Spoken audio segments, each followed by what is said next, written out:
Hey guys, it's Max Ganderton. I'm a sports physiotherapist and you can find me at my website www.thenaturalorder.co.uk or on my Instagram account at @thenaturalorderlifestyle. Well, today I thought I'd look about deadlifts. Now there's a lot of information about deadlifts.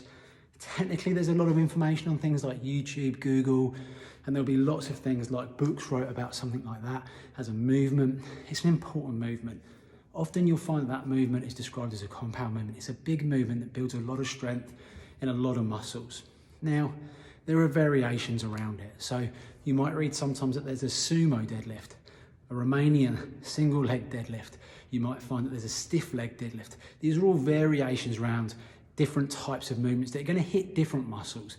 So we'll come on to those individually at different times. But I just wanted today to talk about the technicality in terms of trying not to hurt yourself. As a physio, wow, I see absolutely heaps of injury from this movement. And it's not that the movement itself is a problem. I think it gets a lot of bad press, but what it is it's an opportunity to get super strong, super quick. And for a lot of people, they can actually get on with it quite well with quite broad muscle sort of strength. They don't have to be particularly strong and they can have a few deficits and it's something they can get into. I personally really like deadlifting with a hex frame or a trap bar, and it's kind of like a different shaped bar. You step into it, it's got a couple of handles that sit beside you, and it's kind of just moved into a slightly sort of hexagonal shape. It's really, really good. So it's kind of, it prevents a lot of the swaying back, which for someone like me who's quite naturally flexible can cause a few injuries. But whatever you're using, today I'm going to show you with a PVC pipe with a bag that's kind of a weighted bag, often filled with sand, and some dumbbells. You've just got to be really, really careful because you can hurt yourself. There's no doubt about it. In terms of how you set this thing up, it's really important that you feel connected to the movement. So for me, even if you were using something like a PVC pipe, which you wouldn't because it's too light, but technically there's nothing harm with practice and stuff like that, then you've got to be thinking about what you're actually doing. In terms of your position, and you'd be looking at it so that your feet are about hip width apart, and as you lean forward, you're trying to really engage through your feet. You're trying to push through your feet and almost pull your knees out slightly. In terms of your back, my back is naturally quite curved. So for me, that's okay. I'm going to sink down, I'm going to grab the weight, especially if it's on the floor. And what I'm going to do is set my shoulder blades back, and then I'm going to stand up and thrust forward. And then I'm going to lean forward again, and I'm going to stand up. I'll show you that from a different angle. So from here, I'd have my hands about hip width apart, shoulders back. I've got the weight in my hand. Often you wouldn't come from like a high hang position like this.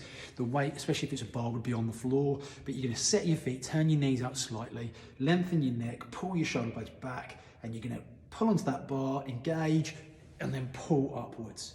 Nice, simple movement. Where this tends to go wrong is that people often, when they're down in this movement, it's too heavy, they're not engaged enough, and they curve their lower back. It rolls under and it puts a lot of pressure on the lumbar discs and it can cause a lot of problems. So we don't want to do that. There's no need for that kind of injury.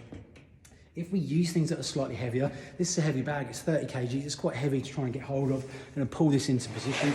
Then I've got to get now into the right position to pick the bag up. So for me, I'm going to have my feet hip width apart. I'm going to have my hands holding on to this. I might just come forward a bit so you can see me a little bit easier. Okay, I'm going to sink through my hips, use the power of my glutes. Okay, I'm going to pull my shoulder blades back, and then I'm going to take some strain, and then stand up, and then slowly lower down. Nice, simple movement, really important strength builder. And you're using a lot of muscles here. I'm pulling through my shoulders, I'm pulling my stomach, and I'm pushing through my feet. So that's quite heavy. It's 30 kgs for me.